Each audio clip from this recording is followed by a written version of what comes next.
Guess what time it is? It is chapter review time here with Mr. Wagner. So we're doing the chapter 3 review here. As always, I recommend, highly recommend that you do these problems yourself first, please, okay? And then you can use this to help with the ones you're uncertain of. But if you're just looking to get a good overall review for parallel perpendicular lines, this is a great place to come as well. So let's get going. Let's get started. It says complete the statement. Use the figure above. So we've got all these angles above here, 1 through 8. And we have two parallel lines, so we can assume things about particular pairs of angles. It says 2 and 7 here.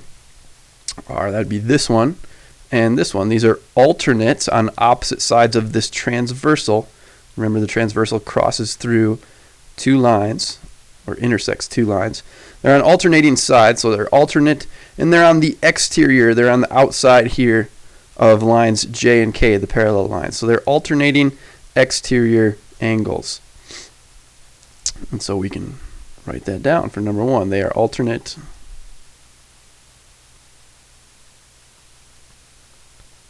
exterior angles, and it already has angles there.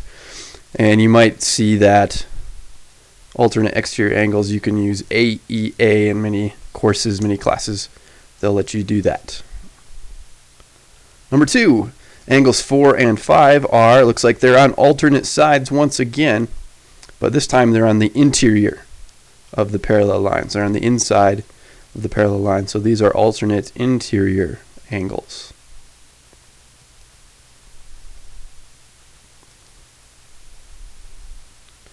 And you could use AIA as an abbreviation in many courses. Just check with your teacher.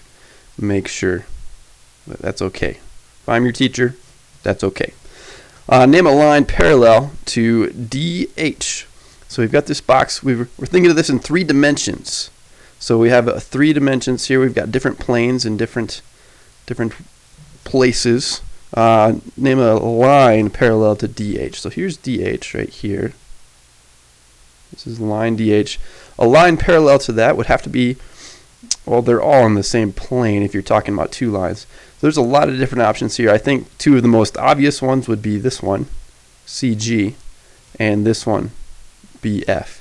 You could also say AE if you had a plane that sliced through diagonally through the box. Those would still be parallel to each other. But let's go with either CG or BF.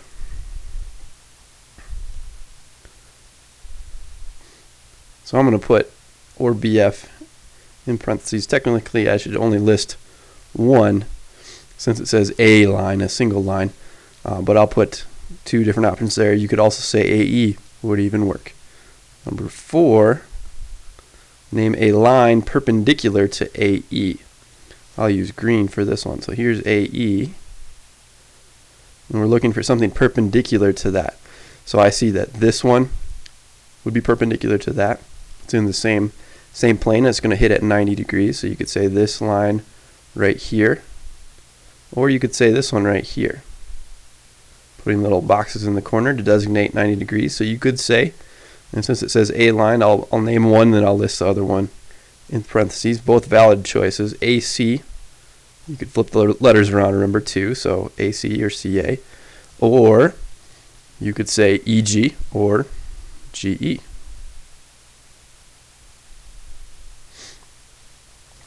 And let's go with orange for number 5. Why not? I think you can read that all right. I hope you can. So I can. I'm hoping you can. Name a line skew to FD. Here's FD. What does skew mean again? Skew just means that this word right here, they're lines that don't intersect, but they're also not in the same plane. So something like if you were, think of crossing a tightrope and then carrying a bar with you to help you balance across that tightrope. Those would be skew lines. You'd be crossing the tightrope like this, and then you'd have the bar like this, but the bar would be a little higher. It would not be in the same plane as this tightrope line right here. So we're looking for something like that or similar to that. So you've got this line right here, this line here, that would work. That would not intersect. Line AB would not actually touch line FD if you were to extend that out. If you had EF, though, it would touch right here. If you had CD, it would touch right here. GH, though, this is another one that would work from what I see here. There's other options too, but I think these are the two clearest ones to me, at least. So you could say line AB.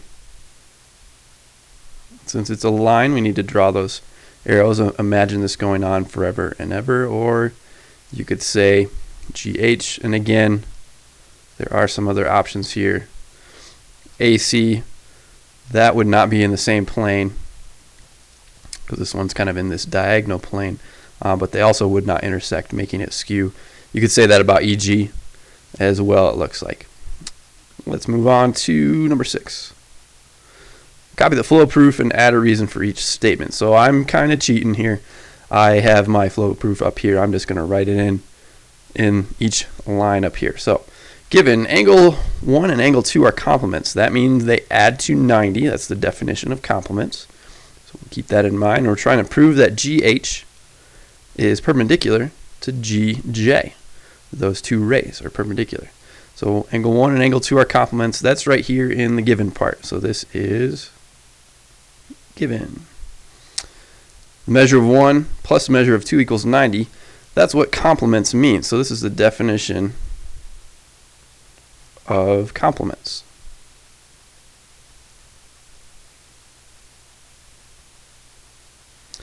And then measure of angle 1 plus the measure of angle 2 equals the measure of angle HGJ. That sounds like the angle addition postulate to me,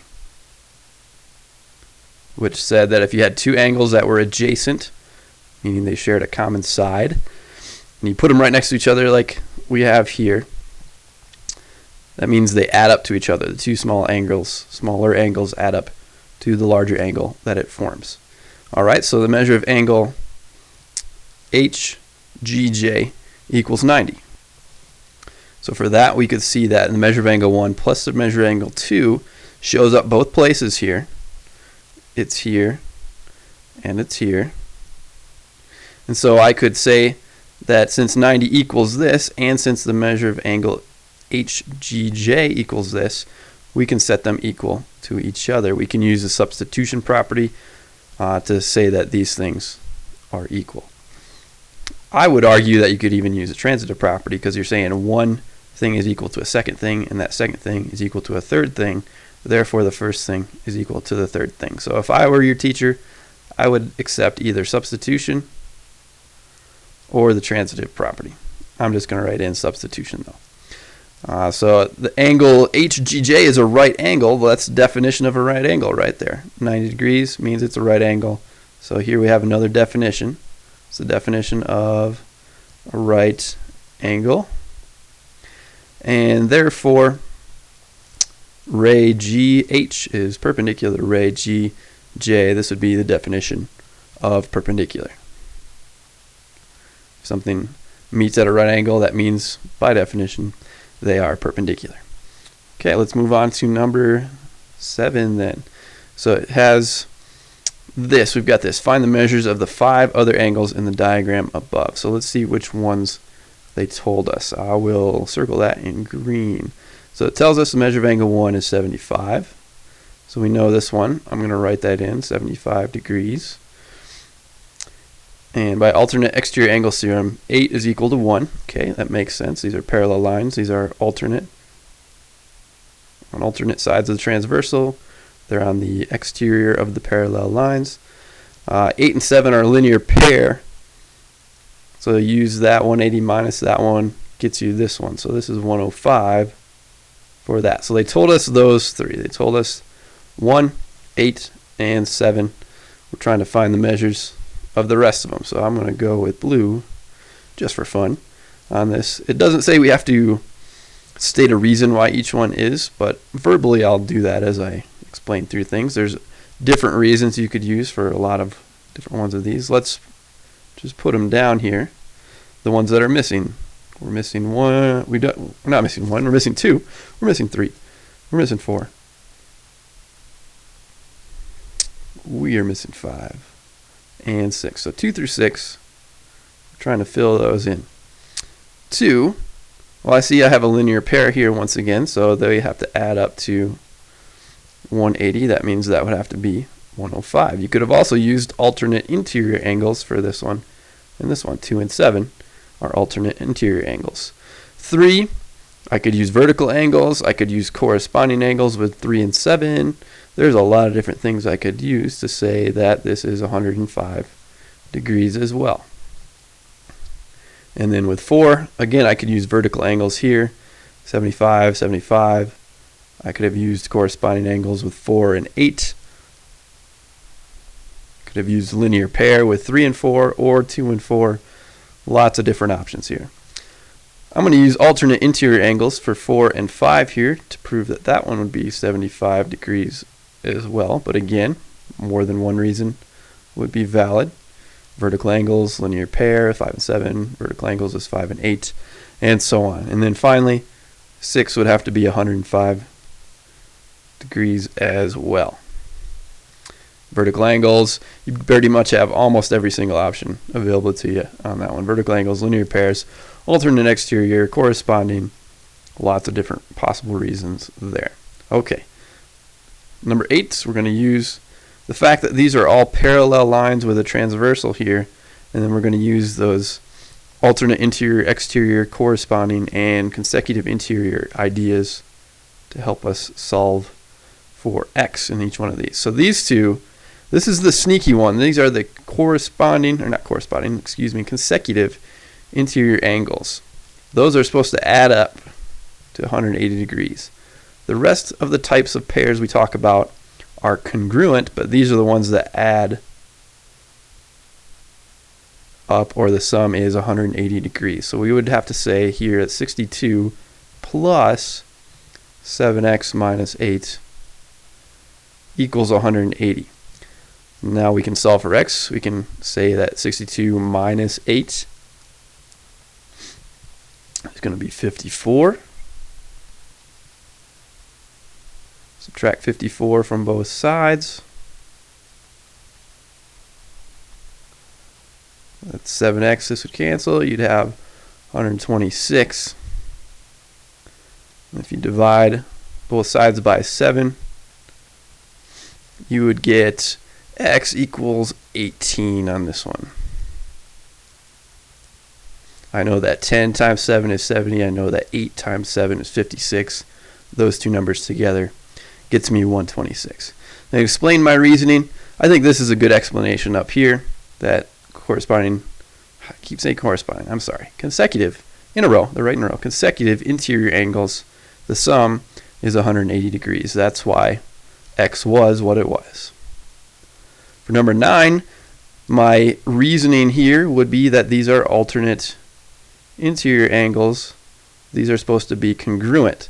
So I can say that this one equals this one. I can say that 4x plus 4 equals 92.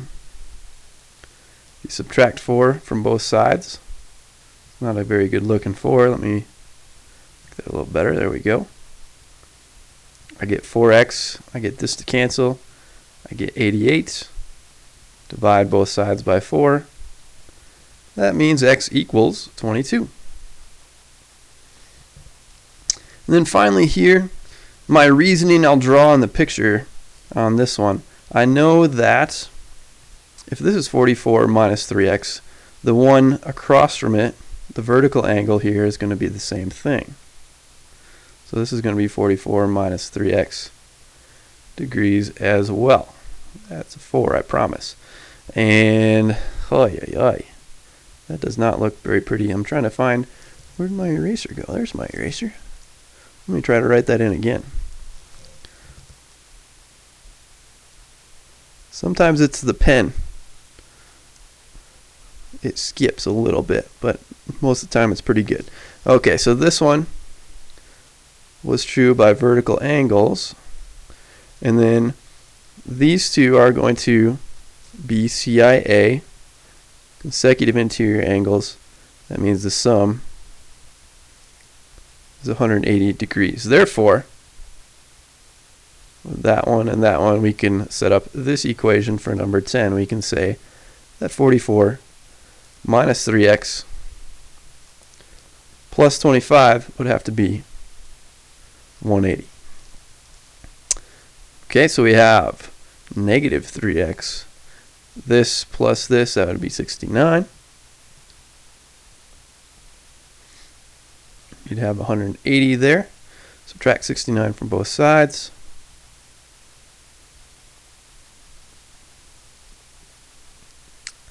We have negative 3x equals negative, this would be, or positive, I'm sorry, not negative. I'm doing positive 180 minus 69. I've got 111. Divide both sides by negative 3. And you'd get your final answer. Oh, let's see, what would that be? It's not coming to me. So I'll get out my calculator. 111 divided by 3 would have to be 37. But negative 37 because you're dividing a positive by a negative. And so if we plug that back in, we can plug all these back in to check our answers. Plug this back in. 7 times 18, we know would be 126. 126 minus 8 would be 118. Add that to 62 and you've got 180. Here we plug in 22, we get 88 plus 4, that's 92. And then here plug in negative 37. And you do 3. Negative times a negative would be a positive, so this would be the same as 3 times 37.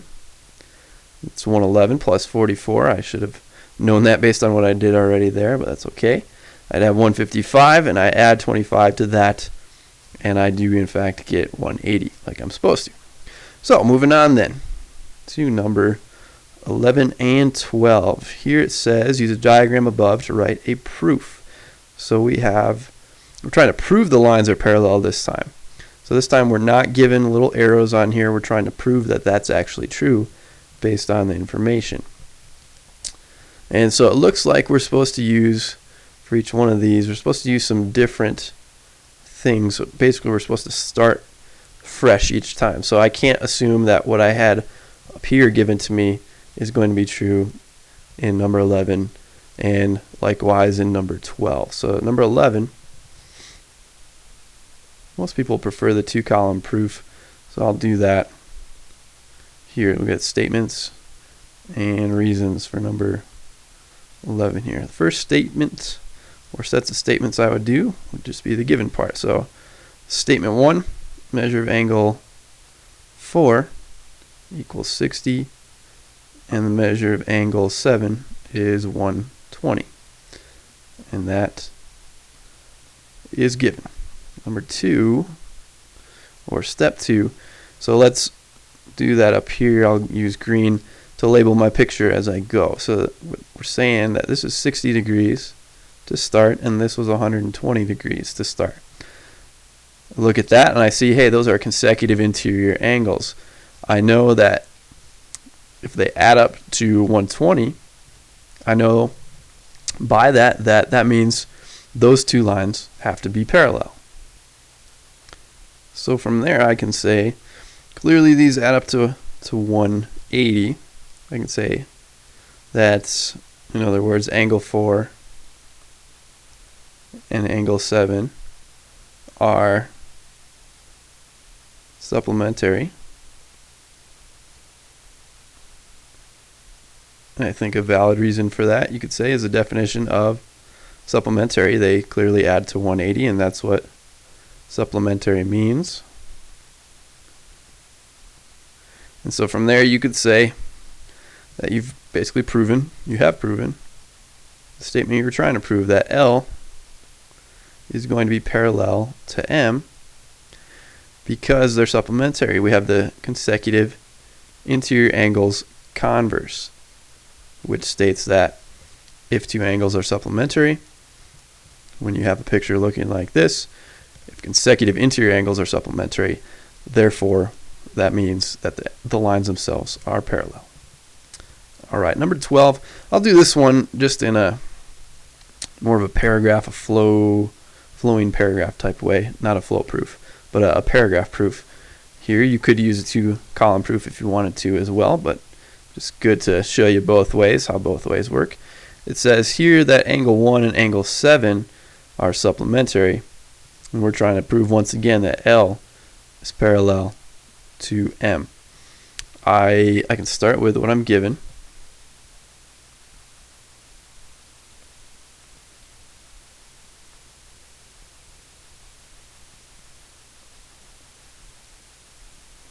So that's what I'm given. I'll write my reasons as I go in parentheses.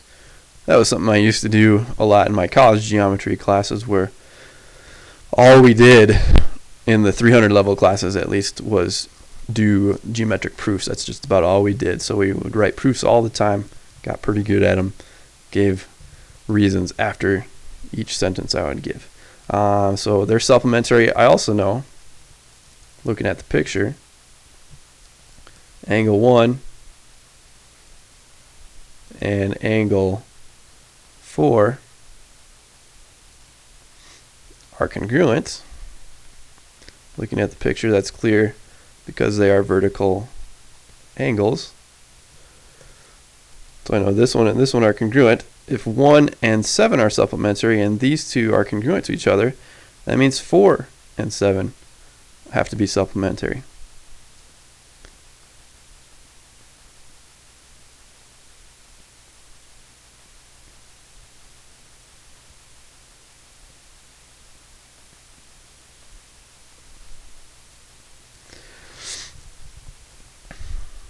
And basically I'm using the idea of substitution. I'm replacing 1 with 4 since they're equal to each other, congruent to each other.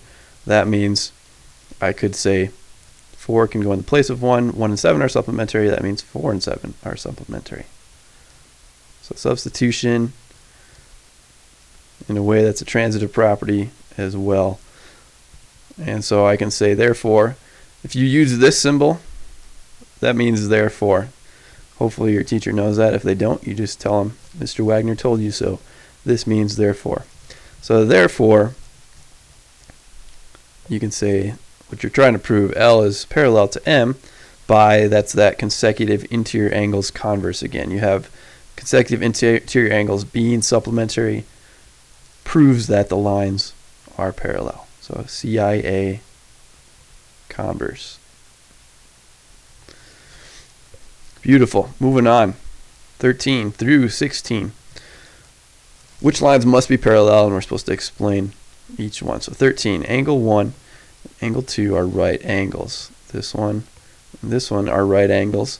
What lines would have to be parallel to each other based on that information alone? I would say that angle J, or not angle, line J would have to be parallel to line K. There was a more elusive or more fancy name for the ones with perpendicular, but these are still corresponding angles. The fancy name is eluding me.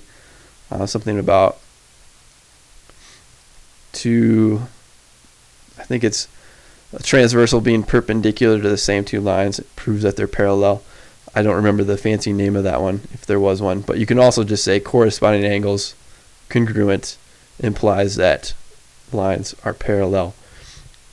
So this one we could use a corresponding angles converse as well. Number 14, 3 and 6. So each time I do a new problem here, I'm going to erase what I had before. Since this is just assuming this is true, what has to be the case here? If this one is congruent to this one, these are alternate interior angles with respect to lines M and N. So I could say that M is parallel to N.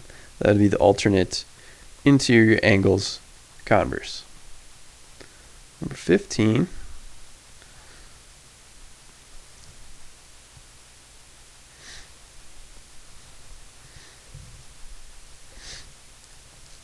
Three and 4 are supplements. So 3 and 4, we're saying these add to, or the sum is 180 degrees.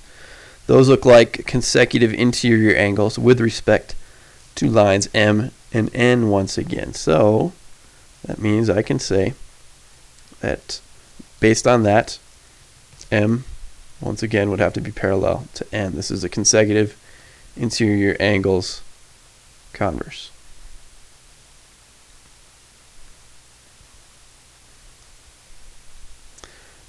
And then finally for 16, if 1 is congruent to 2 and 3 is congruent to 5, looks like there's more things, or a couple pairs of lines we could say would be parallel based on that. We could say that J and K are going to be parallel based on corresponding angles, the corresponding angles converse. And we could also say that K would be parallel to L because these are alternate exterior angles with respect to those two lines. So alternate exterior angles converse. Time to check out some slopes here. So we've got the slope of each line are the lines parallel. When I do slopes with the graphs plotted on a coordinate plane like this, I just always go from left to right. I think it makes it easier. So I'm going to start with A, and I'm going to see how far I go up or down first, and then I'm going to see how far I go to the right. So this is a positive 2. This is my change in Y over the change in X would be 1, 2, 3, 4, positive 4. So this line AB, the slope is 2 over 4, rise over run, 2 over 4, which would be the same thing as 1/2. If I look at CD, looks like I have a 1 here and a 2 here. For CD, the slope is the same thing. It's 1/2. Are the lines parallel? If they have the same slopes, then yes, they are parallel. So I would say yes on this one. Number 18, so 17. Number 18, do the same thing. I'm going to move from left to right, from the leftmost point to the rightmost point. This time I'm going down, so I would consider that to be a negative slope. I'm going down as I move left to right. But let's count. What do I have here? I'm going 1, 2, 3, 4, 5. So down 5. That's a negative 5. I'm going 1, 2, 3, 4, 5 to the right. That's positive 5. So the slope of GH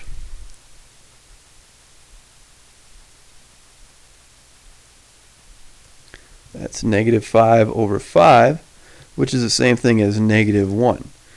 If I look at EF, I'm going down and then to the right again. I'm going down 1, 2, 3, 4. I'm going to the right 1, 2, 3, 4. So it looks like this is going to work out as well. They are going to be parallel because negative 4 over 4 is the same thing as negative 5 over 5. They both have a slope of negative 1. So this one, you betcha, yes. 19. I always move left to right again. I just think it makes it easier. So what am I doing here? I'm going up as I move left to right, positive slope, 1, 2, 3. And then I'm going to the right, 1. So I have a slope for KJ. The slope is 3 over 1, which is the same thing as saying that it's just 3. The slope of NM, as I move from left to right, I'm going up to here and then to the right that far. So this is a 2 in the horizontal direction, positive 2. This would be, that's a plus sign. This would be 1, 2, 3, 4, 5. So why do I say 5 over 2? Is that the same thing as 3? Clearly not. This would be 2.5. So are these lines parallel? No, they're not. They have to have the same slope. Number 20. Find an equation of the line that is parallel to the line with the equation y equals negative 2x plus 5 and passes through the point negative 1, negative 4. So this is a great opportunity to use point slope form and to use the fact that I know that parallel lines have the same slope.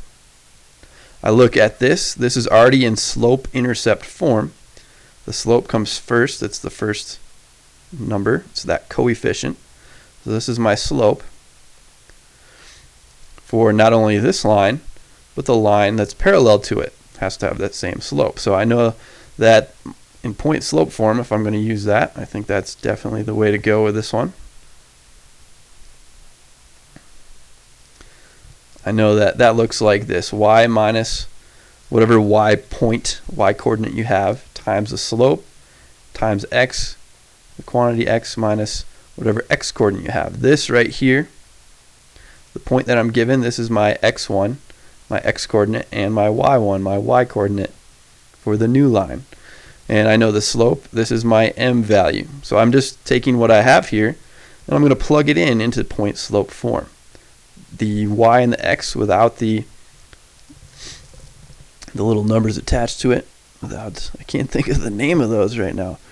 Not powers, but subscripts. There we go. Without the subscripts, those just stay as variables. -4, remember the form has y minus y1. Since y1 is negative, it's going to be y minus -4. Careful with that. I see a lot of students make that mistake. So always use the negatives as you're plugging things in. I use parentheses a lot to help remind me to plug in negative values. So that one is also a negative value. It would look like that. This would change to y plus 4. And this would be -2 times the quantity x plus 1. Since they gave us this one in slope-intercept form, I'm going to change this one into the same form, into slope-intercept form. I think that's the easiest way anyways to deal with equations for lines. So I'm now distributing the -2. I've got -2x minus 2. Subtract 4 from both sides. And that leaves me with this cancel. In slope-intercept form, y equals -2x. That's good because it has the same slope. And minus 6. So this would be the final answer for that one. 21 through 23, we're trying to decide whether the lines P1 and P2 are perpendicular. If they're perpendicular, their slopes are opposite reciprocals. Meaning if one was like, well, we'll get to that as we go through this. So 21, what is the slope of P1 in the diagram? This is line P1. Looks like we're going up. I'm going to move left to right once again. We're going up as we move left to right, so this is a positive slope. And we're going from -3 up to +3. That's a increase of 6. So this is +6 or +6 this way, and then we're moving 1, 2, 3 to the right this way. It's +3. So line P1, this one has a slope of 6 over 3, which is 2. Or you could think of it as 2 over 1. I'll show you why I'm doing that in just a second. But 2 or 2 over 1. And then I'll go with green here for this other line. We're moving down. That's a little too far. Moving down to this level and then over to that. Let's see what we have. We're going down 3, so that's -3. And then we're going from -3 to +4, it looks like, in this direction. So down 3 and then right 7. So P2 is -3 over 7. So this and this would have to be opposite reciprocals. If this was a 7 over 3, then it would work, because you flip 7 over 3 upside down and you've got 3 over 7. If this is positive, this has to be negative. However, this one was a little bit off. It looks like they might be perpendicular, but doing the numbers, running the numbers, these are not opposite reciprocals.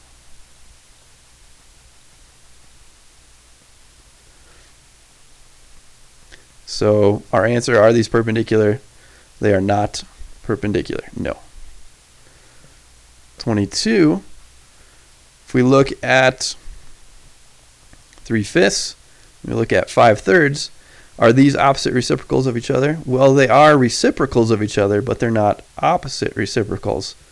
One is positive, the other one would have to be negative, but they're both positive, meaning you'd have something like this. One would just be a little steeper than the other one. That's not very good. There we go. A little steeper than the other one. There we go. Something like that. So eventually they would cross, but they would not be crossing in a perpendicular fashion. They're not opposite reciprocals. Blech. So are they perpendicular? No, they're not. So not perpendicular. And then finally 23. This one I'm going to be doing some changing of the form here. These are not in slope-intercept form, but if they were, checking to see if they're opposite reciprocals would be very easy. So this first line I'm going to change so that it looks like, or so that it is in slope-intercept form. Same thing with P2. So to make this slope-intercept form, I would add x to both sides. 2y equals x plus 2. And then I would divide by 2 everywhere. That would give me y equals, this is like 1x over 2, so 1/2 x plus 1. This is the number I'm concerned with, 1/2, the slope. Over here, subtract 2x from both sides. And this would give me y is negative 2x plus 4. And I noticed that if I wanted to, I could write this over 1. So if I check this one and this one, are these opposite reciprocals? 1 over 2 and negative 2 over 1, which is the same thing as negative 2. Yes, they are. So this one, they are opposite reciprocals.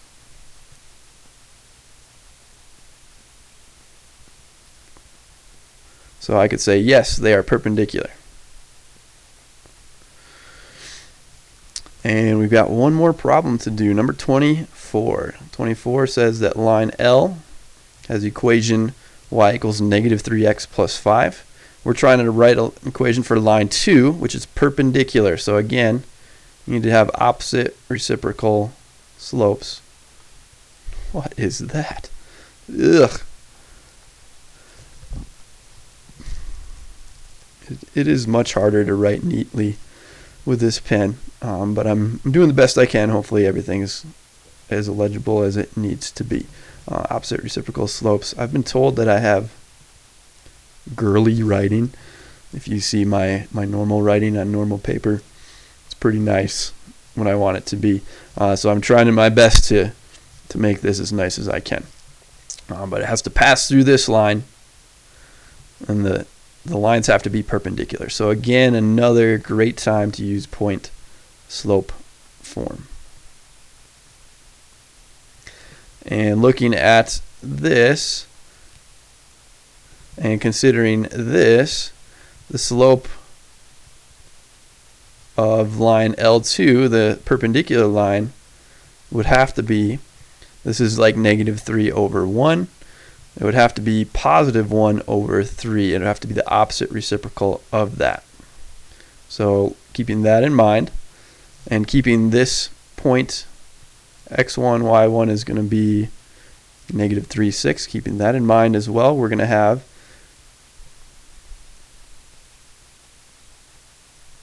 as we plug things in here, we're going to have y minus 6 for y1. It's positive, so I just plug in the 6 after the minus sign. My slope is 1/3. My x1 is going to be negative 3. So I've got y minus 6 equals 1/3 times the quantity x plus 3.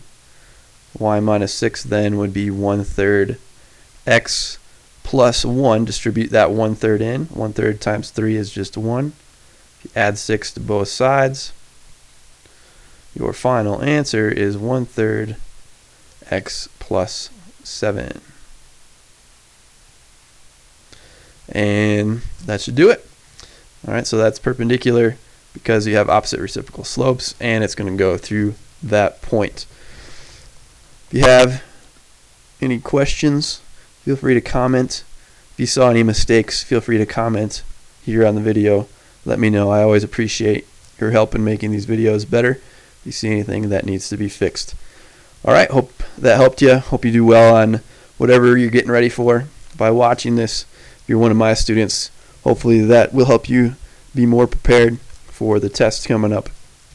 I hope you have a great day, and I will hopefully see you around. Feel free to subscribe and check out other videos at your leisure.